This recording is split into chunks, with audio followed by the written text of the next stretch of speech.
Welcome to today's webinar. The topic today is section properties, determination and stress analysis in RSECTION 1. My name is Andreas Hörold. I'm responsible for marketing and public relations in the Dlubal Software company. For instance, the Dlubal website, press releases, German and English webinars, etc.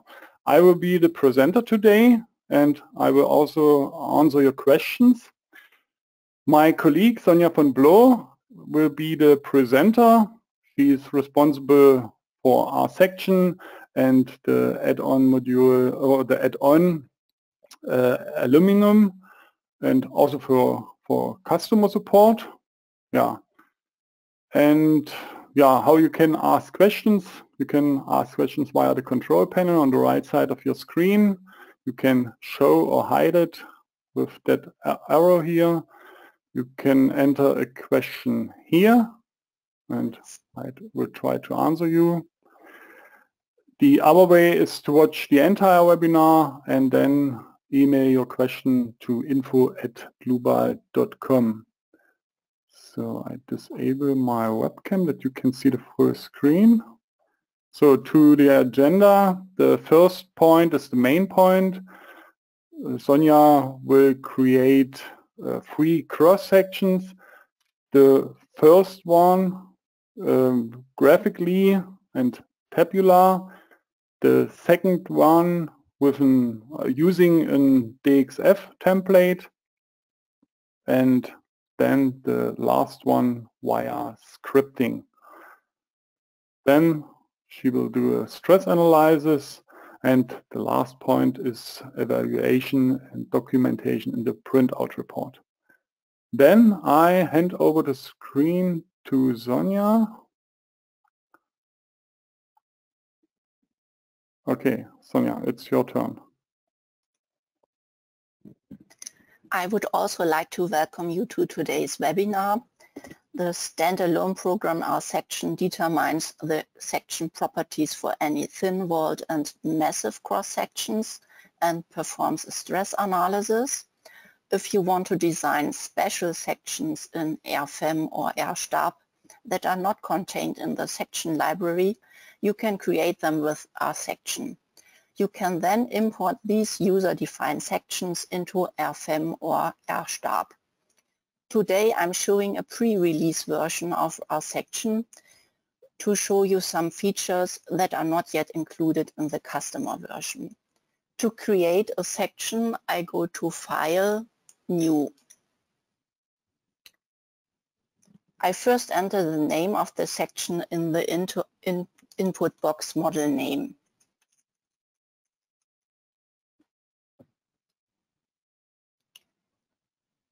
Furthermore, the analysis method must be defined here in this section. The following analysis methods are available. It's the finite element analysis, the thin-walled analysis, and the high-rise core analysis is only included in the pre-release version.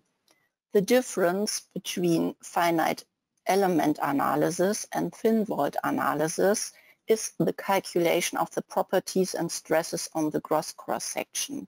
With the finite element calculation, the calculation is based on the FE method.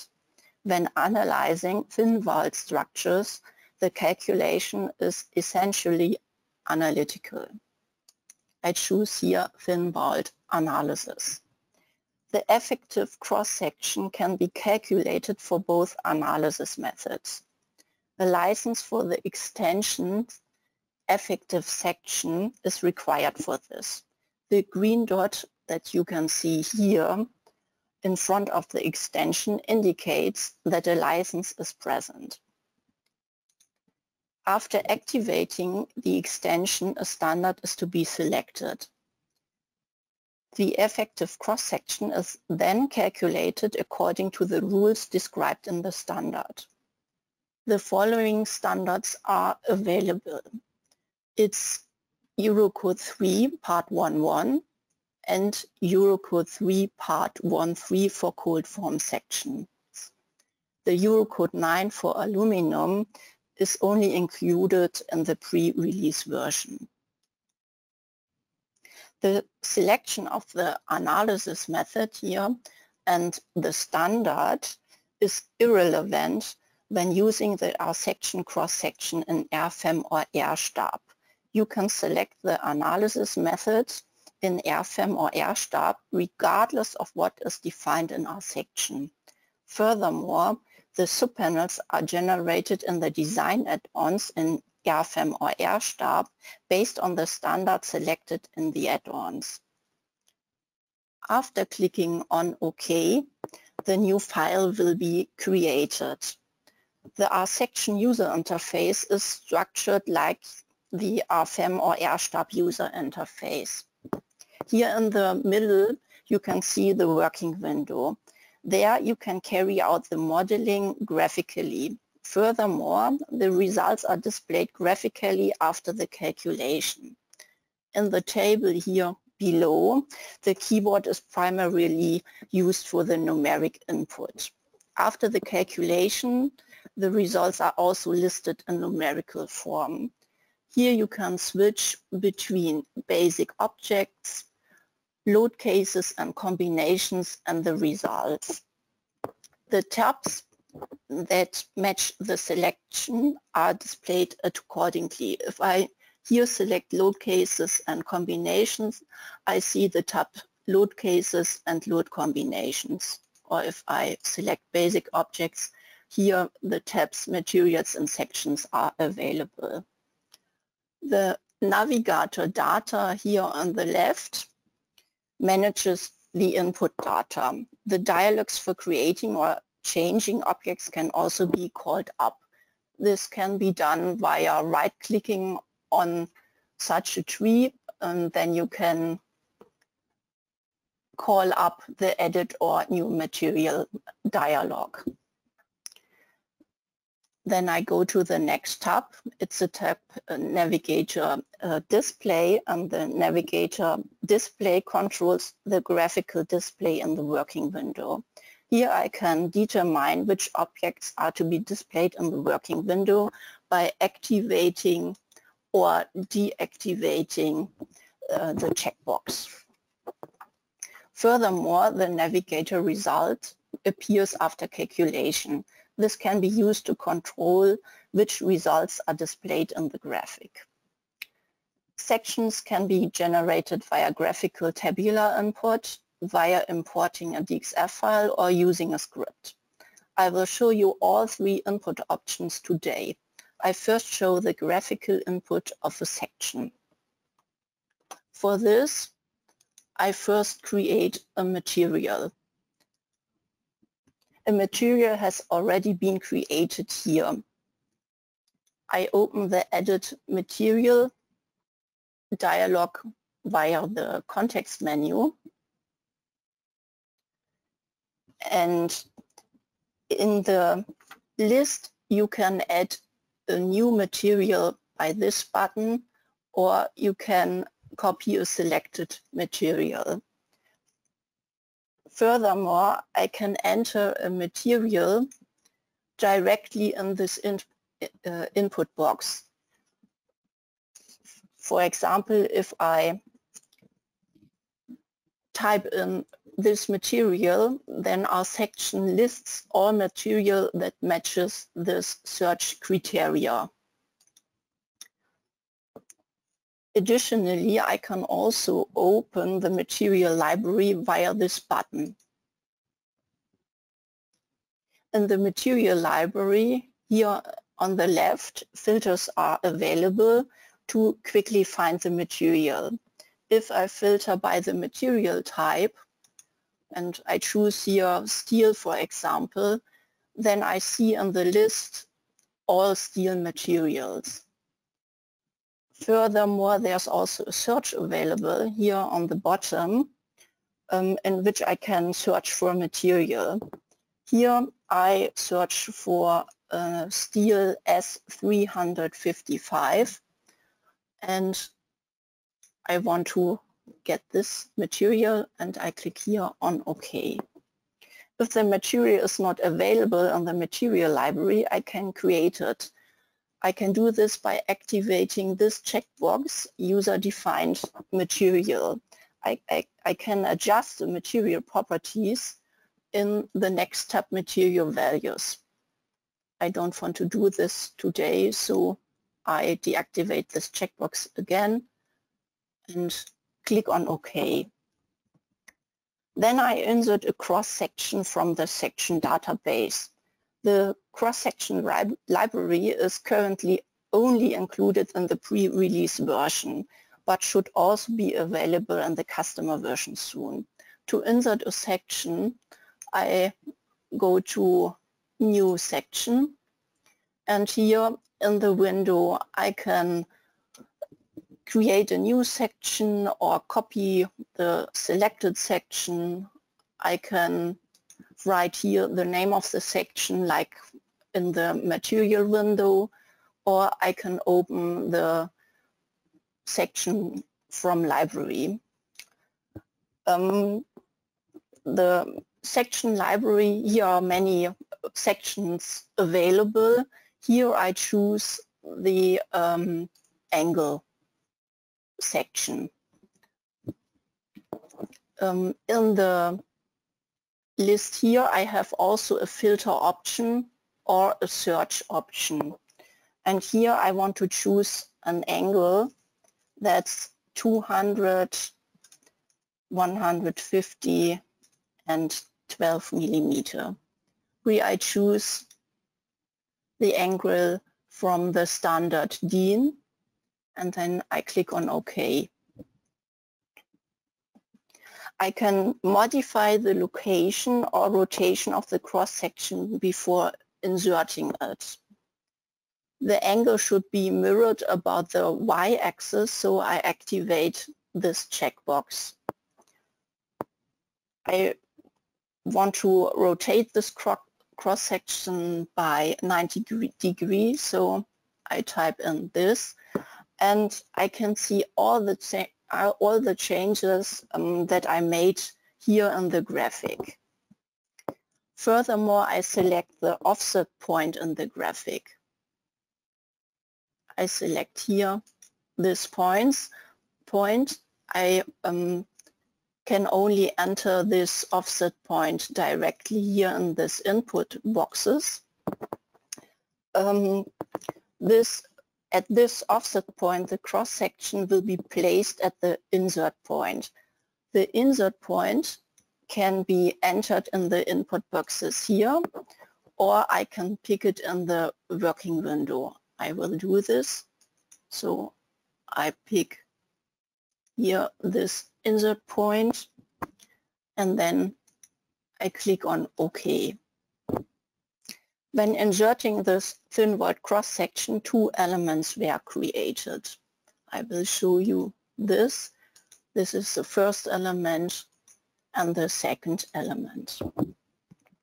The definition of elements is required for the classification and the calculation of the effective cross-section, since the subpanels are only available here. I activate the display of the subpanels in the navigator display by activating the checkbox subpanels. The subpanels are automatically generated based on the standard that's selected in the window-based data. These subpanels cannot be changed. If no elements are defined, a cross-section classification and a calculation of the effective cross-section is not possible in our section and in the design add-ons of RFEM or RStab. In the design add-ons, such a section is handled like a class 3 section. Elements must be connected for the calculation of the effective cross-section. The connection is to be made via the start and the endpoints of the elements. The element 1 here, that's here selected, has the start point here, and this is the endpoint.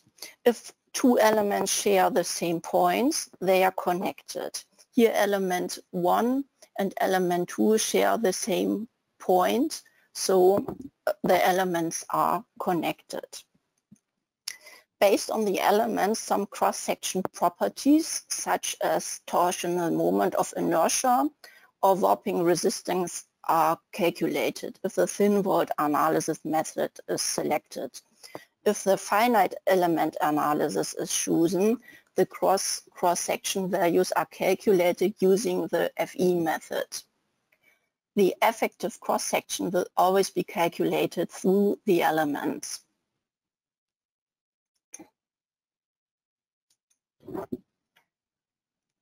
Elements must always lie in a surface.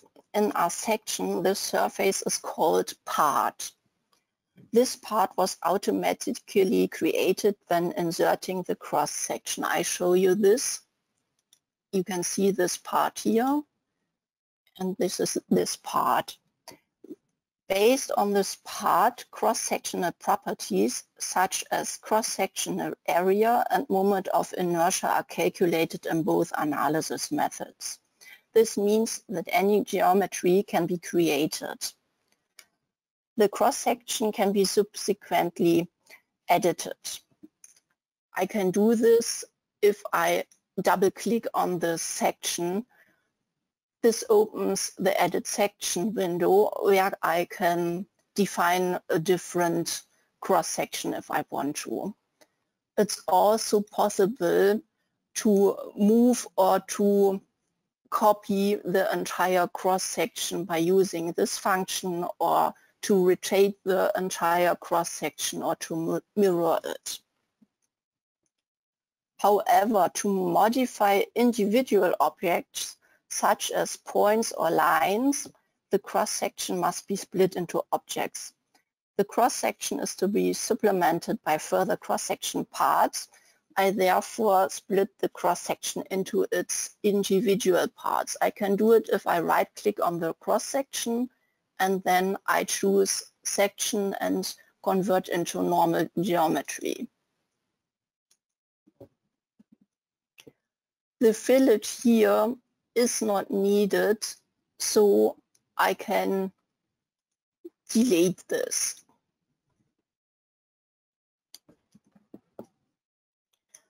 I want to add additional elements. Elements can be created graphically or via a dialog box.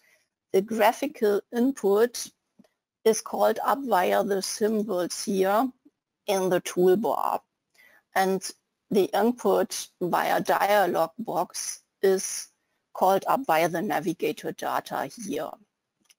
When creating an element via the graphical input, the part is also created. When creating an element via the dialog box, the parts and the points of the elements must be created beforehand. I create the elements graphically, so I choose here the single. I want to use the input mode length and direction, and the element should have a length of 200 millimeters and a thickness of 12 millimeters. Now I want to reverse the orientation. I can do this by clicking on this button, and then I can place this element where I want it to have. I want to add an additional element. This should be the web. This should be rotated by 90 degrees. Length should be 400 millimeter and thickness 10 millimeter. Here again the direction is not so good, so I reverse it and then I put it in the work window. Then I hide the subpanels for further editing. So I uncheck this checkbox, and here are created needless lines, so I delete them. That should also be considered in the cross-section properties. I can define them by using these functions, single, continuous, and so on. But there's also function implemented that's called create angled corner, and I want to use this function today. Here I want to use the corner type edge and angle. You can also calculate in the windows. SI units are expected for formulas. This means for unit length you must use meters. But I can also write the unit after the formula. The 6 mm double fillet welt is to be defined. So I define for the length L1 6 multiplied by square root of 2 and then millimeter. Angle should be 45 degrees, and then I have to pick the lines for the creation of the angled corners. This is now finished. Furthermore, I still must create the part by selecting the boundary lines. I will do this if I change here to the navigator data, and then I go to parts, new part, boundary lines. Then I click here on the select button and select all lines and click on OK. If I zoom in, I can see here are some blue points. These blue points are the stress points of the cross-section. Stresses are calculated and displayed at these stress points. The stress points are generated automatically. Additionally, it's also possible to define stress points manually. You can define stress points here via navigator data. If you right-click on it and choose new stress points, then you must define the coordinates and so on. I don't want to do this. The section is now ready, so that brings me to my next point. I want to show you the creation via DXF import. DXF files can be imported via menu File, Import, DXF. Then I choose the DXF file and go to Open, and in this window I can specify the insert point. I can define a rotation, or I can transform coordinates here. And if I have very small lines in my DXF template, I can minimize tolerances in my model by activating this checkbox. Furthermore, it's possible to define the DXF template length units. Here I choose automatic. Then I click on OK, and then the lines will be created. First, I define the material. I want to use an aluminum material. For this, I added this material. I open the material database, and then I look for this material.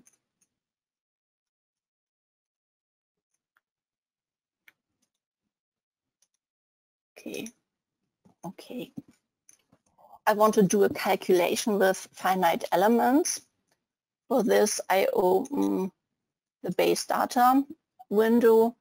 Here, the analysis method is already set to finite element analysis. This is okay. So I click on OK. For a finite element analysis, only a surface needs to be defined. I would only have to define elements if I also want to do a classification, or if I want to calculate the effective cross-section. So I only have to create a surface here. For this, I go to navigator data parts, new parts, boundary lines. Then I choose the boundary lines, and I want to deselect the openings. To do this, I hold the button and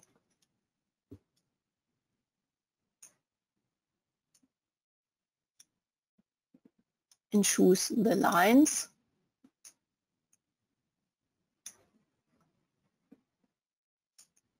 That I want to deselect.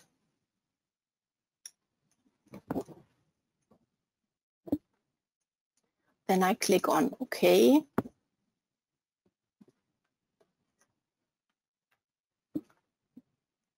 And OK. Then I have to create the openings. For this, I open the new opening window and select also the boundary lines. Here I want to deselect this line, so I press the return button for deselecting it, and then I click on OK and OK. I can create the other openings by rotating the created opening. For this, I select the opening and then I go to rotate. Then I activate the checkbox create copy and define the number of copies. This will be 3. Then the rotation angle, 90 degrees, and the point of rotation. I can define it here, or I can pick it in the working window. I will do this. And then I click on OK. Then the opening in the middle of the cross section is still missing. For this, I create an opening again, new opening, boundary lines,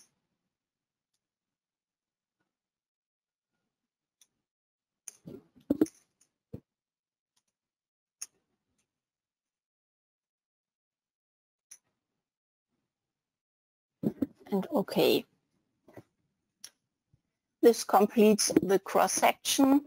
This brings me to my next point, creating a cross section via scripting.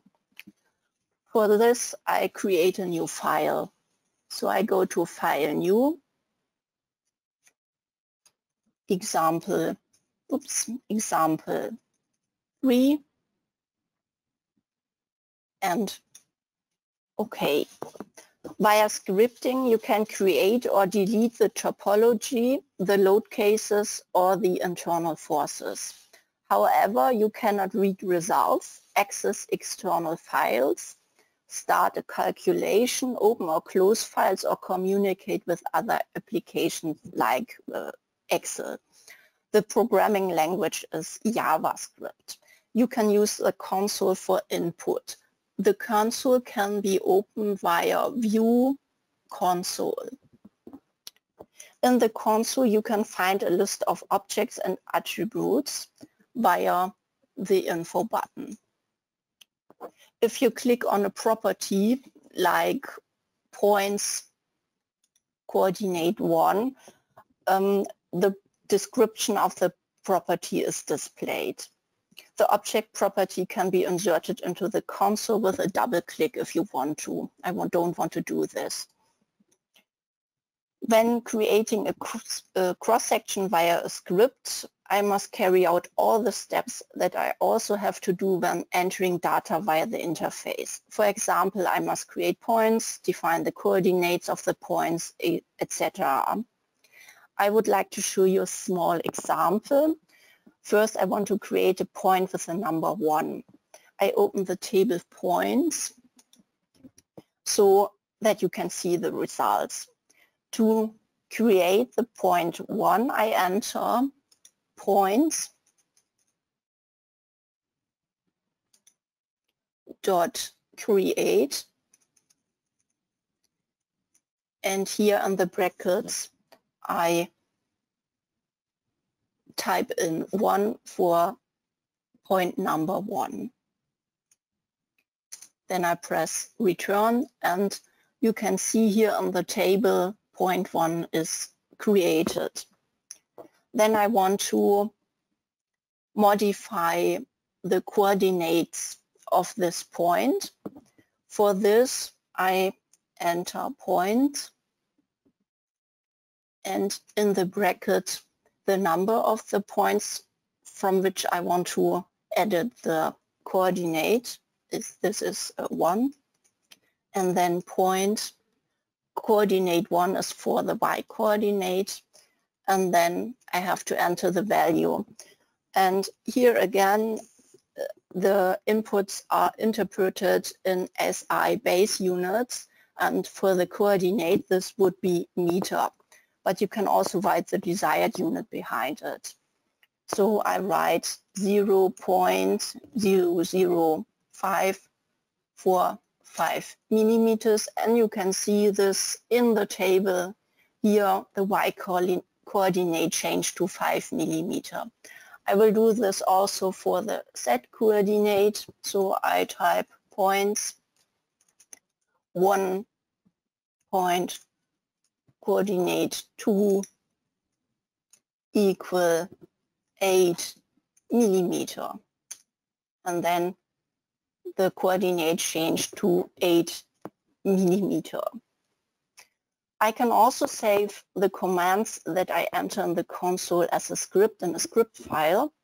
This has the advantage that I can run the script again and again. For the creation of script files, you only need an editor, like for example Notepad++. Some sample scripts have already been created. You can find these scripts in the script manager here in the folder example RSECTION. Here you can see the example 1 and example 2. You can create here in the script manager additional directories and scripts. This is possible directly in Windows or via the context menu in the script manager. If you right click here, you can create a new script or a new folder. You have also the option of creating a simple input dialog. I have done this in my example. If I run the script, you can see here's an input dialog. I close this here. How to do this? You can create this input dialog with an XML file that is located in the same directory and has the same name as the JavaScript file. I can open or create the input dialog via the context menu properties. So if I go here and right click and choose properties, then I can see here this XML file. I open an image of my input window so that we can see what has to be done. Here the variable name is to be entered with argument name. Here I've entered the variable names DH, DB, and so on. These variables are used in my script. Then I have to enter the default value. The default value is the standard value. For my height I have entered 96, and this is the value that you can see in my input box here. That's the blue highlighted value. Then I have to enter the label name, and this is here label name. This is height in millimeter. That's the name that's displayed in the input box that you can see here. First I open the script example C section. I do this by right-clicking on it and go to Edit. And then I will show you what I've done here. First, I've used the function include. This function here. The include function can be used to access the function of another script. I've written some helper functions that I use again and again when programming. These helper functions are in the script helper functions.js. I can open this also here. And in the helper functions, I have created functions for creating points, like shown in the example in the console. Yes. Or I have created function for creating elements, lines, and so on. Then I go back to my example C section, to the next function that I've used. This is the function run, and the function run is used to run another script. I run here the script clear input.js. I open the script so that you can see what I've done here. This script clears all inputs, and this is done via erase. Then I open the example C section again, and there I first defined the analysis method. Here I've defined the analysis method thin-walled, and the standard for cold-formed cross-section I've defined here. Then I've defined the material and the points, also the elements with create empty elements with the helper function that I've created in the helper functions, and also the lines, the parts, and the load cases and internal forces. I now want to run this function. I can do this by double-clicking on it, and here I can modify the parameters if I want to. And then I click on run, and this creates my cross-section.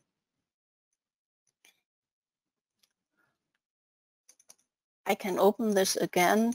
I can change the parameters and run it again.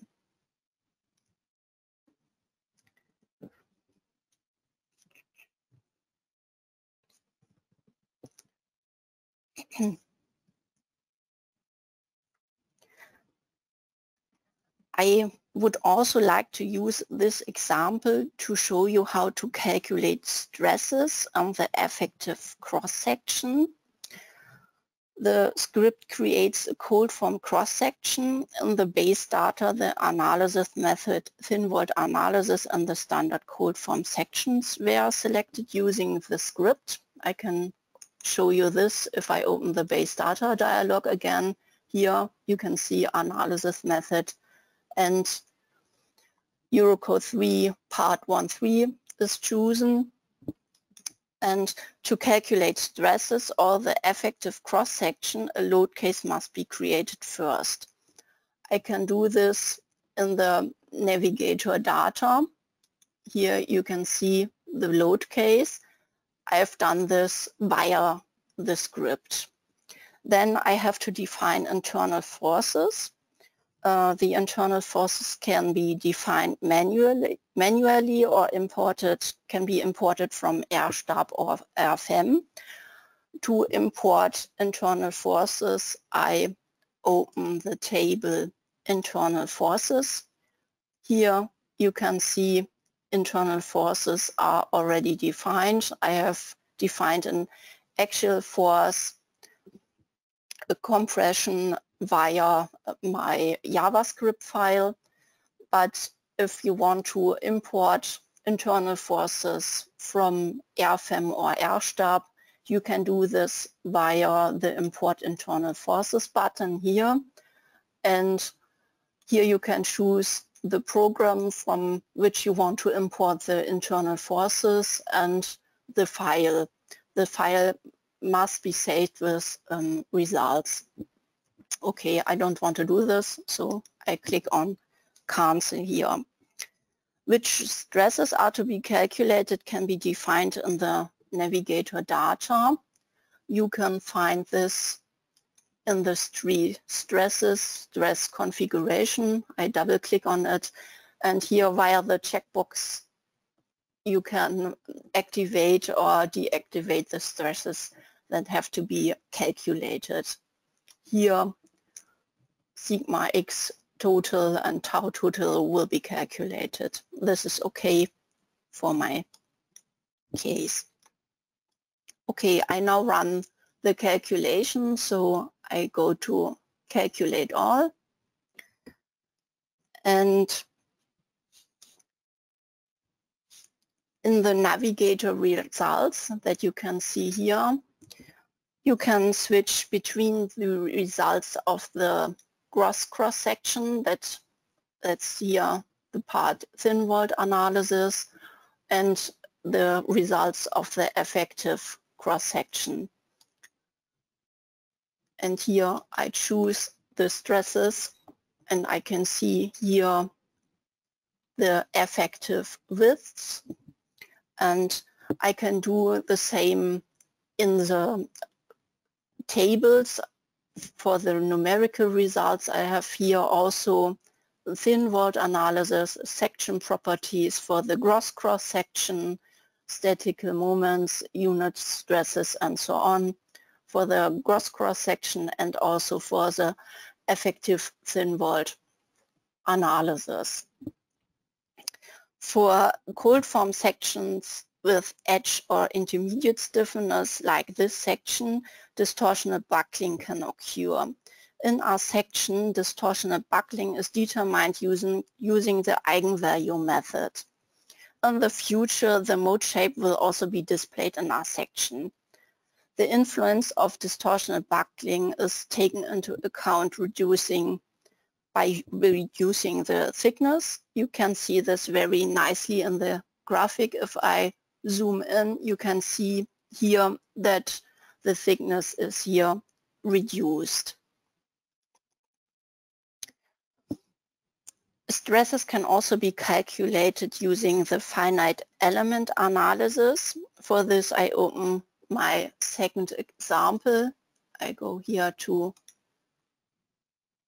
this file, and here I have to create first a load case.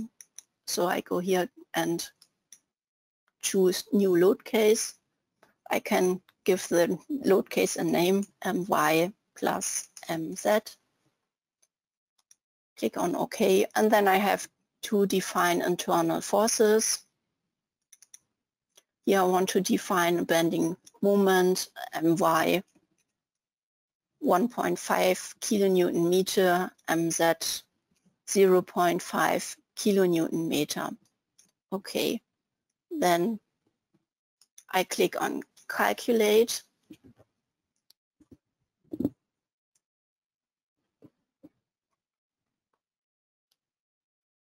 And then unit stresses will be calculated, and also stresses from my defined internal forces. I can switch here to this, and then you can see the sigma x total.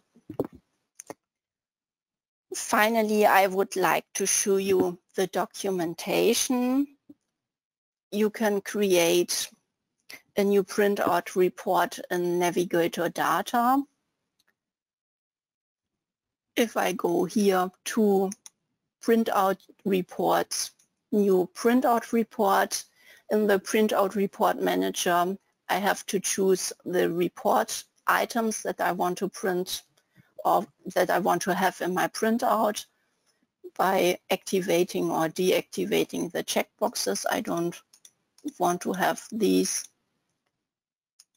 stresses. I only want to have the section properties and stresses by loading.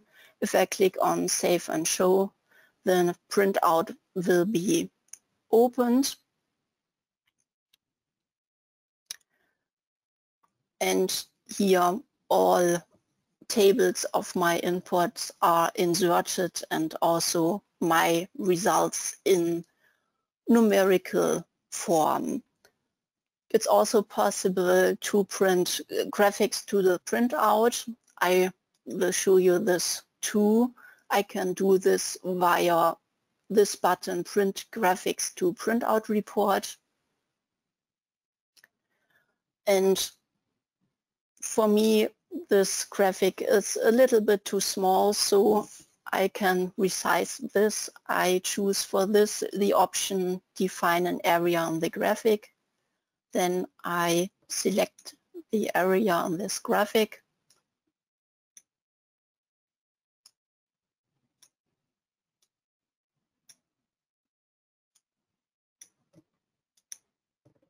Click on OK. I don't want to have the panel inside my graphics, so I choose here that this should be outside the graphic. And I always see in the preview how is this displayed, and if I click on Save and Show, then this graphic will be printed to the printout. With the documentation, I have now come to the end of my presentation. I now give the floor back to Andreas. Okay, thank you, Sonja, for this nice presentation. I would like to give you two free tips, additional tips, main tips. If you open your RSECTION or RFEM 6 or RSTAP 9, you have got here the Dlubal Center. And if I open the Dlubal Center, I can open it here. Okay, you have got here your models and the templates and blocks and your account. If you are registered, you can register for free, and then you see here your account. You can see it here. For example, the extranet messages with new versions, new videos, recorded webinars, etc. Then you've got here your data, the data of your company, your licenses, the products to download. Those are the newest files for the new generation and also for the old generation. And quite important here, development. You can see implemented features here for RFEM 6, RSTAP 9, RSECTION, etc. You can submit your own requested feature.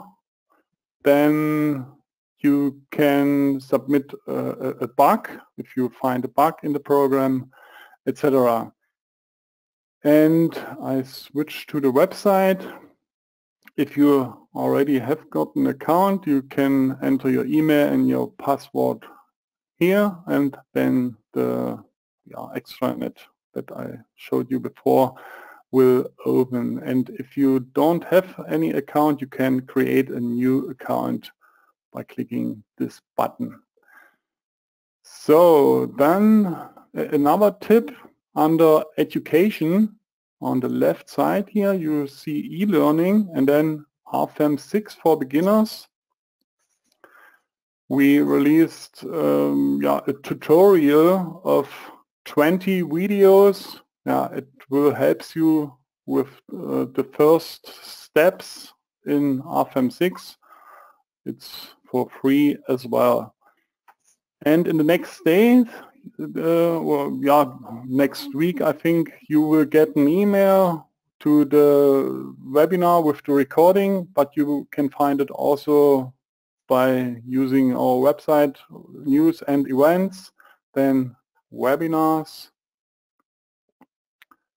and then you can click here and you will find the recording here and the files, models, etc. here. Yeah, but you will get an email with a link to that page here. Yeah, then I have to say thank you for your attention. Thanks to Sonja for this nice presentation. I wish you all a nice rest of the day and bye-bye.